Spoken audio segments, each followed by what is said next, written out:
ಬೆಳಗಾವಿ ಜಿಲ್ಲಾಸ್ಪತ್ರೆ ಅವ್ಯವಸ್ಥೆಯ ಆಗರವಾಗಿದೆ. ಹೆಸರಿಗೆ ಅಷ್ಟೇ ಜಿಲ್ಲಾಸ್ಪತ್ರೆಯಾಗಿದ್ದು ತಾಲೂಕು ಆಸ್ಪತ್ರೆಗಿಂತಲೂ ಅಧಿಕ ಅವ್ಯವಸ್ಥೆ ಇದೆ. ಜಿಲ್ಲಾಸ್ಪತ್ರೆಯಲ್ಲಿ ಮಲಮಿಶ್ರಿತ ಡ್ರೈನೇಜ್ ನೀರು ರೋಗಿಗಳ ಮೇಲೆ ಬೀಳ್ತಾ ಇದೆ.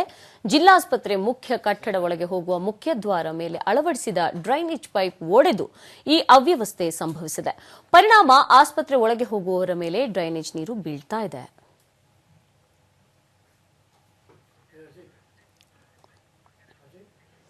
ಈ ಬಗ್ಗೆ ಮತ್ತಷ್ಟು ಡೀಟೇಲ್ಸ್ ಅನ್ನು ನೀಡ್ತಾರೆ ದೂರವಾಣಿ ಸಂಪರ್ಕದಲ್ಲಿರುವಂತಹ ನಮ್ಮ ಪ್ರತಿನಿಧಿ Shridhar Kotargasti. Yes Shridhar, Belagavi, if I am not wrong, ಬೆಳಗಾವಿಯ ಜಿಲ್ಲಾಸ್ಪತ್ರೆಯ ಒಂದು ವಿಷಯ ಅಂದ್ರೆ ಆಪರೇಷನ್ ಟೇಬಲ್ ಇಂದ ಸೀದಾ ಎದ್ದು ಹೋದಂತ ಒಬ್ಬ ಪೇಷಂಟ್ ಅನ್ನ ಯಾವ ಸಿಬ್ಬಂದಿಗಳು ಅಲ್ಲಿ ನೋಡ್ಕೊಳ್ದೇನೆ ಅದೊಂದು ಬೇಜವಾಬ್ದಾರಿತನ ಅಲ್ಲಿ ಮೆರೆಸಲಾಗಿತ್ತು. ಈಗ ಅಲ್ಲಿ ಡ್ರೈನೇಜ್ ನೀರು, ಮಲಮಿಶ್ರಿತ ಡ್ರೈನೇಜ್ ನೀರು ಸಿಂಪಡಣೆ ಇವ್ರ ಮೇಲೆ, ರೋಗಿಗಳ ಮೇಲೆ ಆಗ್ತಾ ಇದೆ. ಕರೆಕ್ಟಾ? ಹೇಗೆ ಅಂದ್ರೆ ಇದೇ ಆಸ್ಪತ್ರೆಯಲ್ಲಿ ತಾನೇ ಆ ಒಬ್ಬ ವ್ಯಕ್ತಿ ಓಡ್ ಹೋಗಿದ್ದು ಆಪರೇಷನ್ ಟೇಬಲ್ ಇಂದ? ಅಪರ್ಣ, ಹೌದು, ಇದೇ ಆಸ್ಪತ್ರೆಯಿಂದ ಒಂದು ವ್ಯಕ್ತಿ ಓಡಿ ಹೋಗಿದೆ. ಇವತ್ತು ಕೂಡ ಏನು ಇದು ಬೆಳಗಾವಿ ಜಿಲ್ಲಾಸ್ಪತ್ರೆ ತುರ್ತು ಚಿಕಿತ್ಸಾ ಘಟಕ ಇದೆ, ಪ್ರಮುಖವಾದಂತ ಇದು ಸ್ಥಳ. ಈ ಒಂದು ಸ್ಥಳದಲ್ಲಿ ಪ್ರಮುಖವಾದಂತ ಡ್ರೈನೇಜ್ ಪೈಪ್ ಇದೆ. ಎಷ್ಟೊಂದು ನೀರು ರಾತ್ರಿ ಒಡೆದು ಕೂಡ ಅದನ್ನ ಬೆಳಗ್ಗಿನವರೆಗೂ ಕೂಡ ಯಾರು ಕೂಡ ದುರಸ್ತಿ ಮಾಡುವಂತ ಕೆಲಸ ಮಾಡಲಿಲ್ಲ. ಯಾವಾಗ ಬೆಳಗ್ಗೆಯಿಂದ ಸಾರ್ವಜನಿಕರು ಮತ್ತು ರೋಗಿಗಳು ಈ ಒಂದು ಆಸ್ಪತ್ರೆಗೆ ಬರ್ತಾರೆ, ಆ ಒಂದು ಸಂದರ್ಭದಲ್ಲಿ ಈ ಮಲಮಿಶ್ರಿತ ನೀರು ಏನು ಡ್ರೈನೇಜ್ ಸ್ಟೋರ್ ಆರಂಭಿಸ್ತಾ ಇದರಿಂದ ಆ ಆಸ್ಪತ್ರೆ ಹೊಂಡದಲ್ಲಿ ಕೂಡ ಒಂದು ಗಂಭೀರ ವಾತಾವರಣ ಕೂಡ ನಿರ್ಮಾಣವಾಗಿತ್ತು. ಆದ್ರೆ ಯಾವಾಗ ಮಾಧ್ಯಮದವರೆಲ್ಲ ಹೋಗಿ ಆ ಒಂದು ಸ್ಥಳದಲ್ಲಿ ಒಂದು ಯಾವ ರೀತಿ ಮಾಧ್ಯಮಗಳು ಸ್ಥಳಕ್ಕೆ ಹೋಗಿ ಅಲ್ಲಿ ಅವ್ಯವಸ್ಥೆ ಬಗ್ಗೆ ವರದಿ ಮಾಡಿದ್ರು, ಅವಾಗ ಎಚ್ಚೆತ್ತುಕೊಂಡಂತ ಆಡಳಿತ ಮಂಡಳಿ ಈಗಾಗಲೇ ಅದನ್ನ ದುರಸ್ತಿ ಮಾಡುವ ಕೆಲಸ ಕೂಡ ಮಾಡ್ತಾ ಇದ್ದಾರೆ. ಎಸ್, ಆಡಳಿತ ಮಂಡಳಿ ಏನ್ ಹೇಳುತ್ತೆ ಇದ್ರ ಬಗ್ಗೆ? ಅಂದ್ರೆ ಇದ್ರ ಬಗ್ಗೆ ಪ್ರಶ್ನೆ ಮಾಡಿದ್ರೆ ಯಾಕೆ ಪದೇ ಪದೇ ಬೆಳಗಾವಿ ಜಿಲ್ಲಾಸ್ಪತ್ರೆ ಈ ರೀತಿಗೆ ವಿಷಯಕ್ಕೆ ಆಹಾರ ಆಗ್ತಾ ಇದೆ ಅಂತಂದಾಗ? ಅಪ್ಪಣ್ಣ, ಏನಂದ್ರೆ ಸುಮ್ಮನೆ 50 ವರ್ಷದ ಒಂದು ಹಳೆಯದಾದಂತ ಜಿಲ್ಲಾ ಆಸ್ಪತ್ರೆ, ಈಗಾಗಲೇ ಆಸ್ಪತ್ರೆ ಹೈಟೆಕ್ ಆಗೋದಕ್ಕೆ ಸರ್ಕಾರದಿಂದ ಅನುದಾನ ಕೂಡ ಬಿಡುಗಡೆಯಾಗಿದೆ. ಅಂದ್ರೆ ಈಗಾಗಲೇ ಆಸ್ಪತ್ರೆಯಲ್ಲಿ ಕೆಲವೊಂದಿಷ್ಟು ಅಭಿವೃದ್ಧಿ ಕಾಮಗಾರಿ ಕೂಡ ಆರಂಭವಾಗಿದೆ. ಆ ಒಂದು ಹಿನ್ನೆಲೆಯಲ್ಲಿ ಹಳೆಯದಾಗಿರ್ತಕ್ಕಂಥ ಪೈಪ್ ಒಡೆದ್ರಿಂದ ಈ ಒಂದು ಅವ್ಯವಸ್ಥೆ ಅಂತ ಹೇಳ್ಬೋದು ಅಪರ್ಣ. ಎಸ್, ಆಗ ಅಂದ್ರೆ ಆಪರೇಷನ್ ಟೇಬಲ್ ಇಂದ ಎದ್ದು ಹೋದಾಗ ಆ ವ್ಯಕ್ತಿ, ಅವಾಗ ನಮಗೆ ಬಿಮ್ಸ್ ನಿರ್ದೇಶಕ TS ಕಳಿಸದವ್ರು ನಮಗೆ ಫೋನ್ ಬಂದಿದ್ರು. ಆಗ ಅವರು ಅವಾಗ ಒಂದು ಪ್ರಾಮಿಸ್ ಅನ್ನ ಮಾಡ್ತಾರೆ, ಇನ್ ಯಾವತ್ತೂ ಈ ಜಿಲ್ಲಾಸ್ಪತ್ರೆಯಿಂದ ಅಂತ ವರದಿಗಳು ಬರೋದಿಲ್ಲ, ನಾವು ಸರಿಯಾಗಿ ನೋಡ್ಕೊಳ್ತೀವಿ, ಎಲ್ಲಾ ರೀತಿಯ ಇದು ಮಾಡ್ತೀವಿ ಅಂತ. ಆದ್ರೆ ಈಗ ಪುನಃ ಆ ಒಂದು ಏನು ಅಲ್ಲಿ ಈ ತರ ಪ್ರಾಬ್ಲಮ್ ಎದುರಾಗ್ತಾ ಇದೆ. ಯಾಕೆ ಹಾಗಾದ್ರೆ ಅಷ್ಟೊಂದು ನಿರ್ಲಕ್ಷ್ಯ ಅಲ್ಲಿ ಇದೆಯಾ ಅಂತ? ಯಾಕಂದ್ರೆ ಅಲ್ಲಿ ವಿಜುವಲ್ಸ್ ನಮಗೆ ಕಾಣ್ತಾ ಇದೆ ಯಾವ ರೀತಿ ಡ್ರೈನೇಜ್ ನೀರು ಹರಿತಾ ಇದೆ ಅಂತ. ಅಪರ್ಣ, ಏನಂದ್ರೆ ಬೆಳಗಾವಿ ಜಿಲ್ಲಾಸ್ಪತ್ರೆ ದೊಡ್ಡ ಜಿಲ್ಲಾಸ್ಪತ್ರೆ, ಆಮೇಲೆ ಪ್ರತಿದಿನ ಕೂಡ 100 ರೋಗಿಗಳು ಬರ್ತಾರೆ. ಜೊತೆಗೆ ಸಿಬ್ಬಂದಿ ಕೊರತೆ ಕೂಡ ಜಿಲ್ಲಾಸ್ಪತ್ರೆ ಇದೆ. ಆದ್ರೆ ಮೇಲಾಗಿ ಕಾಲಕ್ಕೆ ಆಸ್ಪತ್ರೆ ದುರಸ್ತಿ ಕೆಲಸಗಳಾಗಬೇಕು. ಆದ್ರೆ ಆ ಕೆಲಸಗಳ ವಿಳಂಬ ಆಗದ ಹಿನ್ನೆಲೆಯಲ್ಲಿ ಇಂತಹ ಘಟನೆಗಳು ಅವಾಗ ಸಂಭವಿಸ್ತಾ ಇರ್ತವೆ. ಜೊತೆ ಇವತ್ತು ಸಂಭವಿಸಿದ ಘಟನೆ ಕೂಡ ಅಂದ್ರೆ ಏನು ತುಂಬಾ ಪುರಾತನವಾದ ಪೈಪ್ ಇರೋದು, ಆ ಪೈಪ್ ಒಡೆದ್ರಿಂದ ಇವತ್ತು ಒಂದು ಅವ್ಯವಸ್ಥೆ ಉಂಟಾಗಿತ್ತು. ಜೊತೆಗೆ ಯಾವಾಗ ಮಾಧ್ಯಮದವರಿಗೆ ವರದಿಗಳನ್ನು ಪ್ರಕಟಿಸ್ತಾರೆ, ಆ ಬಳಿಕ ಸ್ಥಳಕ್ಕೆ ಆಗಿರ್ತಂತ ಏನು ಅಧಿಕಾರಿಗಳನ್ನು ದುರಸ್ತಿ ಮಾಡುವಂತ ಕೆಲಸ ಕೂಡ ಮಾಡ್ತಾ ಇದ್ದಾರೆ. ಪದೇ ಪದೇ ಘಟನೆ ಸಂಭವಿಸಿದಂತೆ. ಎಸ್ ಶ್ರೀಧರ್, ಇಲ್ಲಿ ಪ್ರಶ್ನೆ ಬರೋದೇನ್ ಗೊತ್ತಾ? ಮಾಧ್ಯಮಗಳಲ್ಲಿ ಬಂದ ನಂತರಷ್ಟೇ ಎಚ್ಚೆತ್ಕೊಳ್ಬೇಕಾ? ಅದಕ್ಕೆ ಮುಂಚೆ ಹಾಗಾದ್ರೆ ಅವರಿಗೆ ಅರಿವಿಗೆ ಬರಲ್ವಾ ಅನ್ನೋದು ಪ್ರಶ್ನೆ. ಅಪರ್ಣ, ಏನಂದ್ರೆ ಜಿಲ್ಲಾಸ್ಪತ್ರೆಯಲ್ಲಿ ಸಾಕಷ್ಟು ಸಮಸ್ಯೆಗಳಿವೆ. ಸಮಸ್ಯೆಗಳು ಕೂಡ ಪರಿಹರಿಸುವಂತ ಕೆಲಸ ಆ ಒಂದು ಆಡಳಿತ ಮಂಡಳಿ ಇರುತ್ತೆ. ಆದ್ರೆ ಈ ಒಂದು ಅಧಿಕಾರಿಗಳ ನಿರ್ಲಕ್ಷ್ಯ ಇಲ್ಲಿ ಎದ್ಕೊಂಡು ಬರ್ತಾ ಇರೋದ್ರಿಂದ ಇಂತಹ ಘಟನೆಗಳು ಪದೇ ಪದೇ ಒಂದು ಜಿಲ್ಲಾಸ್ಪತ್ರೆಗೆ ತಪ್ಪು ದಿಕ್ಕಾಗಿ ಪರಿಣಮಿಸ್ತದೆ ಅಂತ ಹೇಳ್ಬೋದು. ಎಸ್, ಧನ್ಯವಾದ ಶ್ರೀಧರ್ ತಮ್ಮೆಲ್ಲ ಮಾಹಿತಿಗಾಗಿ.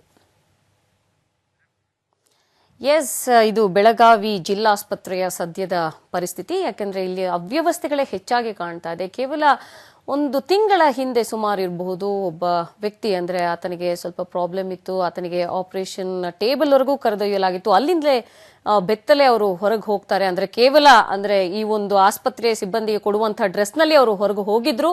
ಅವರನ್ನ ನಂತರ ಕರ್ಕೊಂಡು ಬರಲಾಗಿತ್ತು. ಆಗ ಕೂಡ ಸುದ್ದಿ ಟಿವಿ ಪ್ರಶ್ನೆ ಮಾಡಿತ್ತು. ಅಲ್ಲಿಯ ಬಿಮ್ಸ್ ನಿರ್ದೇಶಕರಾದಂಥ TS ಕಳಿಸದ ಅವರು ನಮ್ಮ ಜೊತೆ ದೂರವಾಣಿ ಸಂಪರ್ಕದಲ್ಲಿ ಬಂದಿದ್ರು. ಆಗ ಹೇಳಿದ್ರು ಒಂದು ಮಾತು, ಖಂಡಿತವಾಗ್ಲೂ ಇಂಥ ಯಾವುದೇ ಒಂದು ತಪ್ಪು ಇನ್ನು ನಮ್ಮ ಒಂದು ಜಿಲ್ಲಾಸ್ಪತ್ರೆಯಲ್ಲಿ ಇಂದ ಆಗೋದಿಲ್ಲ, ಖಂಡಿತವಾಗ್ಲೂ ಅದೊಂದು ಪ್ರಾಮಿಸ್ ಅನ್ನು ಮಾಡಿದ್ರು. ಈಗ ಪದೇ ಪದೇ ಬೆಳಗಾವಿ ಜಿಲ್ಲಾಸ್ಪತ್ರೆ ಒಂದು ಅವ್ಯವಸ್ಥೆಯ ಒಂದು ಆಗರವಾಗಿದೆ ಅನ್ನುವಂಥ ಮಾಹಿತಿ ಬಂದಾಗ ಖಂಡಿತವಾಗ್ಲೂ ನಾವು ಪ್ರಶ್ನೆ ಮಾಡಲೇಬೇಕಾಗುತ್ತೆ. ಹಾಗಾದ್ರೆ ಯಾಕೆ ಇಂಥ ಒಂದು ನಿರ್ಲಕ್ಷ್ಯ? ಅಲ್ಲಿ ಡ್ರೈನೇಜ್ ನೀರು. ಎಸ್, ಇದೀಗ ನಮ್ಮ ಜೊತೆ ಮಾಜಿ ಮೇಯರ್ ಆದಂಥ ವಿಜಯ್ ಮೋರೆ ಅವರು ನಮ್ಮ ಜೊತೆ ದೂರವಾಣಿ ಸಂಪರ್ಕದಲ್ಲಿದ್ದಾರೆ. ನಮಸ್ತೆ ಸರ್. ನಮಸ್ತೆ ಮೇಡಮ್. ಎಸ್, ಬೆಳಗಾವಿ ಜಿಲ್ಲಾಸ್ಪತ್ರೆಯ ಅಸ್ತಿತ್ವ ಬೇಕಾ ಅನ್ನುವಂತ ಪ್ರಶ್ನೆಯನ್ನ ಸಾರ್ವಜನಿಕರು ಮಾಡ್ತಿದ್ದಾರೆ ಸರ್. ಯಾಕೆಂದ್ರೆ ಅಲ್ಲಿ ಅವ್ಯವಸ್ಥೆಯ ಆಗರ ಆಗಿದೆ ಅಂತ. ಏನ್ ಹೇಳ್ತೀರಿ?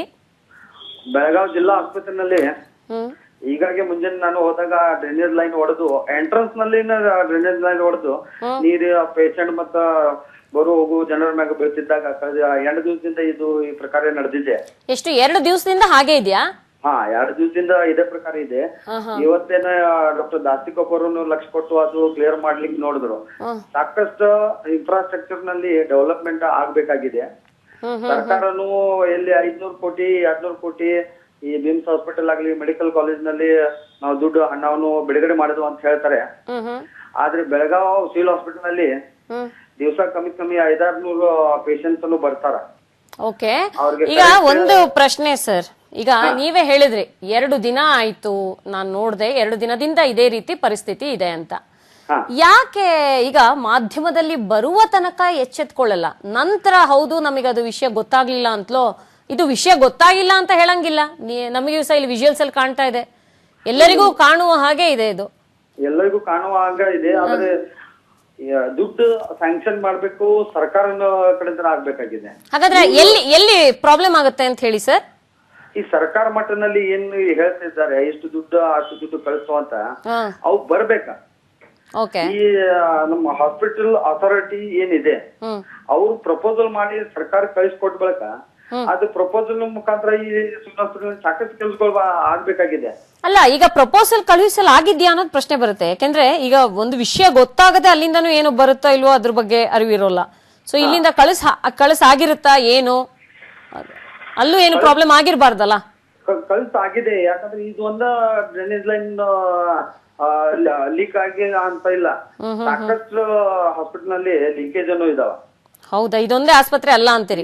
ಇದು ಒಂದೇ ಅಲ್ಲ. ಅದೇ ಬೆಳಗಾವಿ ಜಿಲ್ಲಾಸ್ಪತ್ರೆ ವಿಷಯವಾಗಿ ಯಾಕೆ ಗೊತ್ತಾ ಸರ್ ಪುನಃ ಬಂದಿದ್ದು? ಕಳೆದ ತಿಂಗಳಷ್ಟೇ ನಿಮ್ಗೆ ಗೊತ್ತಿರ್ಬೋದು, ಒಬ್ರು ಆಪರೇಷನ್ ಟೇಬಲ್ ಇಂದ ಹಂಗೆ ನಡ್ಕೊಂಡು ಹೋಗ್ಬಿಟ್ಟಿದ್ರು. ಅಲ್ಲಿನ ಆಸ್ಪತ್ರೆ ಸಿಬ್ಬಂದಿಗಳು ಯಾರು ಕ್ಯಾರೆ ಅಂತಿರ್ಲಿಲ್ಲ, ಹಂಗೆ ಹೊಟ್ಟೋಗ್ಬಿಟ್ಟಿದ್ರು. ಬೇಜವಾಬ್ದಾರಿತನ ಹಂಗಿತ್ತು ಸರ್. ಪುನಃ ಇಲ್ಲಿ ಬಂತಲ್ಲ, ಬೆಳಕಿಗೆ ಬಂದಾಗ ಪದೇ ಬಂದಾಗ ಪ್ರಶ್ನೆ ಬರುತ್ತೆ. ಓಕೆ, ಥ್ಯಾಂಕ್ ಯು ಸರ್, ಸುದ್ದಿ ಟಿವಿ ಜೊತೆ ಮಾತನಾಡಿದಕ್ಕಾಗಿ.